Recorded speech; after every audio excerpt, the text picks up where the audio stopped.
Welcome back to our channel! And for today's video, pag-uusapan natin ang 15 things you should know before visiting Taiwan. So kung bago ka palang pupunta ng Taiwan, marami kang matututunan dito.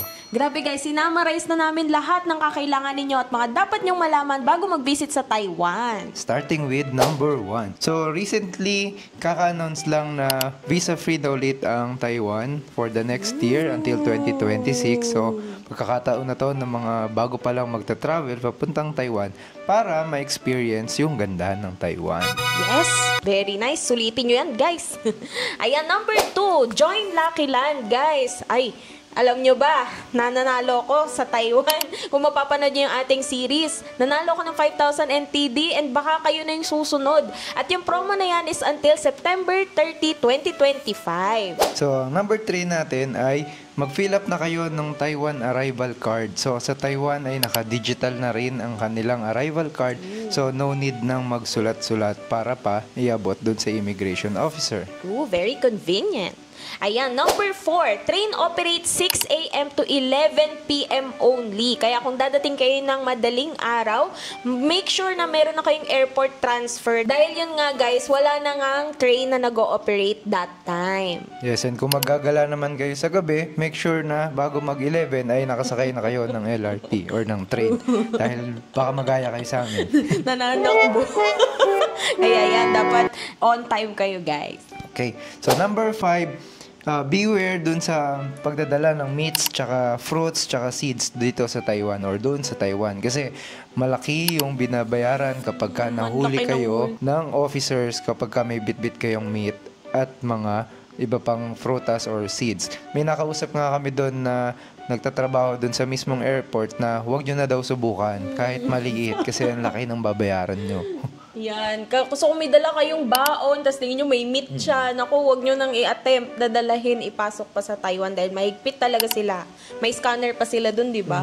Yun. Kaya make sure na wala kayong dala. Number 6. EasyCard can be used for transpos and stores. So, pwede kayong mag-avail ng EasyCard via Klook para mas convenient. Basta dadating kayo doon ng maaga until 10 p.m. Pero pag onwards na hanggang madaling araw, sarado na rin yung Klook booth doon. Pwede naman kayong bumili sa mga 7-Eleven ng EasyCard. Oo, sabihin nyo lang ay bibili kayo ng Yoyo card kasi minsan hindi nila alam yung EasyCard na tinatawag. Yoyo card tawag Yoyo card nila. ang tawag nila. And pwede naman kayo mag-reload doon sa mga MRT station kapag meron na kayong EasyCard. And by the way, for number 7, hindi nyo magagamit yung Yoyo card or EasyCard nyo pag mag-a-access kayo ng train papuntang airport or yung tinatawag nila na Airport Train Express.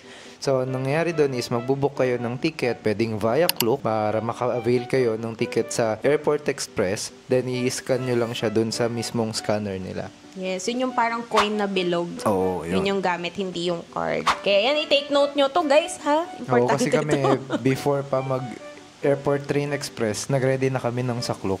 Yes, nag-avail na kami sa Taxi and Uber were a bit pricey. Yes, guys, sobrang mahal, guys. Mag-taxi, Uber, ayan, mahal siya talaga, guys. Kaya, ang pinaka-primary mode of transportation talaga doon ay via MRT. Kaya, make sure na mayroon na nga kayong EasyCard. And madali naman mag-commute doon, guys. Marami silang mga stations. Always use Google Maps kasi nandun naman kung ano yung sasakyan yung station at kung saan kayo bababa.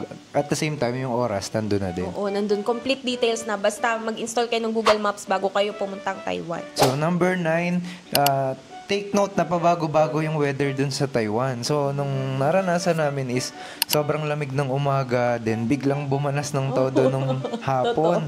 So, balot na balot kami ng jacket. Then, yung sumunod naman, sobrang ganda ng weather ng morning, then ang naging ending naman nung hapon is umulan naman ng umulan. So, nababago yung itinerary namin based dun sa actual na nangyayari dun sa weather.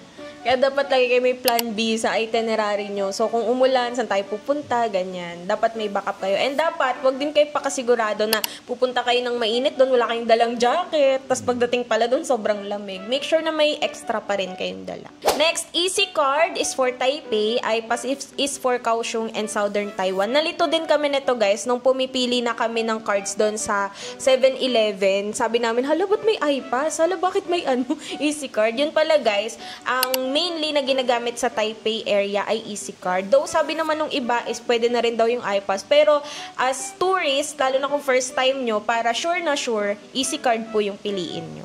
Yan. So, number 11, kung bago lang kayo pupunta ng Taiwan, make sure i-ready nyo yung Google Translate nyo or pang-translate sa mobile phone nyo kasi yung ibang mga signage dun sa, lalong-lalo na sa mga restaurants ay hindi po naka-English. Ngayon, ang other way naman na ginagawa namin doon is kapag napili kami na may picture naman, so pinipicturean lang din namin yon and then ipinapakita namin doon sa nasa cashier. Yun, ganun ang ginagawa namin doon. Kasi mostly yung mga sikat pa, no? Yung mga sikat na kainan, yun pa yung walang English translation. Oo, walang English yun. So, natutunan namin yun sa Thailand. Pinapipicturean na lang sa amin. Oo, tapos tuturo na lang namin. Oo, mas mabilis magkaintindihan. 1, 2.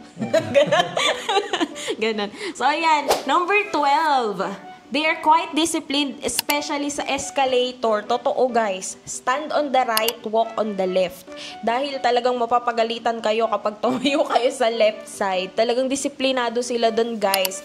Dahil ang mga tao doon parang mga busy din. Gusto nila, hindi nasasayang yung time nila. So, sunod tayo doon sa kanilang rules. Again, stand on the right, walk on the left pagdating sa escalator. Yes, and kung may pila, huwag nyo nang subukang sumingit kasi for sure, magagalit sa inyo yung mga tao doon.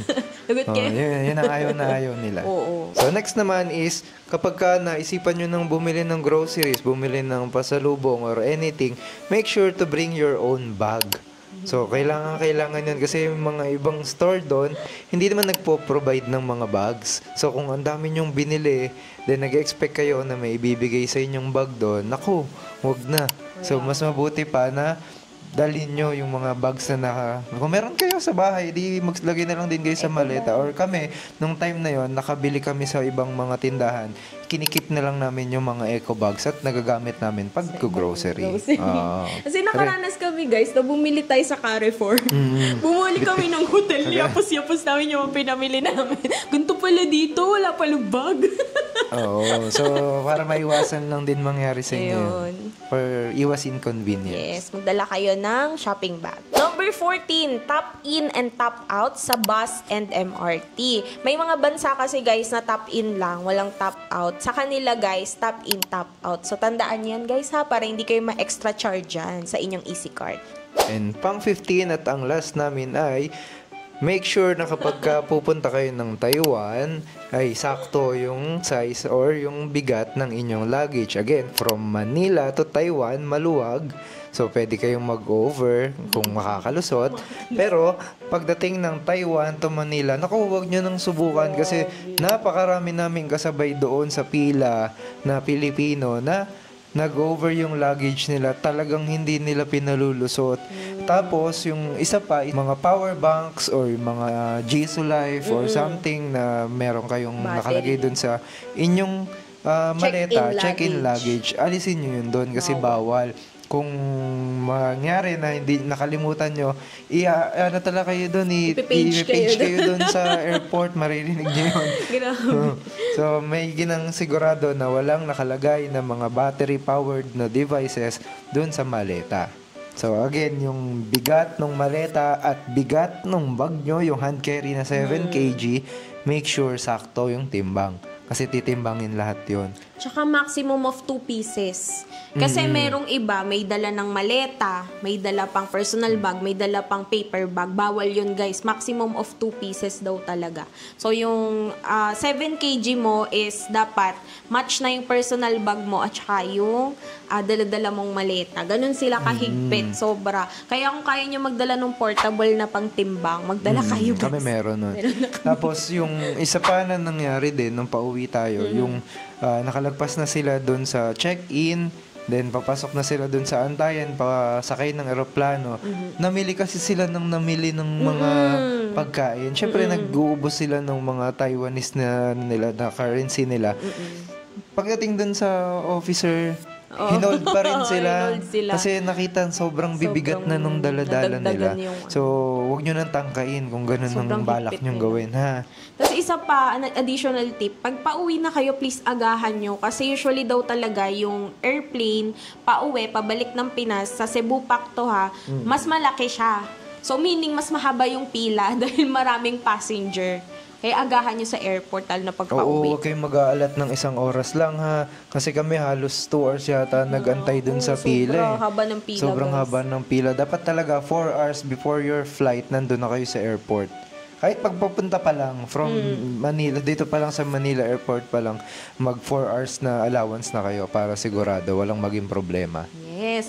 And yun guys, yun yung aming 15 tips para sa inyo kapag pupunta kayo ng Taiwan. Kung may mga question naman kayo, pwede kayong mag-comment dyan sa ating comment section and sasagutin namin yan ni Gian. Yes, and kung mga wala pa kayong itinerary papunta ng Taiwan, pwede rin kayong mag-message sa amin dahil matutulungan namin kayo upang mag-create ng mga itinerary ninyo.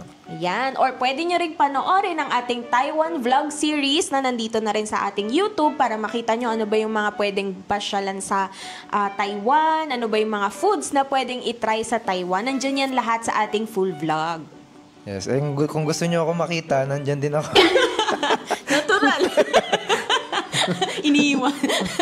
Ayan. So, sana guys, may nakapulutan kayong aral and sana guys, nilista nyo po lahat ng sinabi namin dahil yan po yung mga aral na natutunan namin nung kami ay nag-travel sa Taiwan. For hotel recommendation, nandun na rin naman yun dun sa aming vlog kung saan kami nagstay and bakit convenient yung location ng napili namin. So, ayan guys, thank you so much for watching and mag-follow na kayo guys sa mga hindi pa naka-follow sa ating social media accounts, sa ating Facebook, Instagram, sa ating TikTok. Mag-follow na kayo guys. And palambing na rin sa mga hindi pa nakasubscribe sa ating YouTube channel. Click that subscribe button and hit that notification bell para updated kayo every time na may bago kaming upload. So kung may mga questions, huwag mahihiyang mag-comment dito sa ilalim. Yeah. Andyan na rin guys yung mga Klook links natin. So kung gusto nyo mag-book ng airport transfer, ng SIM card, ilalagay na namin dyan lahat para mas mabilis para sa inyo. And don't forget to use our discount code Nagia Travels Klook and Nagia Klook. Yon. So may discount pa. Natuto na sila, may discount pa. Kaya naman guys, maraming salamat sa panonood. This has been Rina. And Gian of Nagia Travels na nagsasabing, Go travel, you deserve it. Follow us for more videos. Bye! Ching!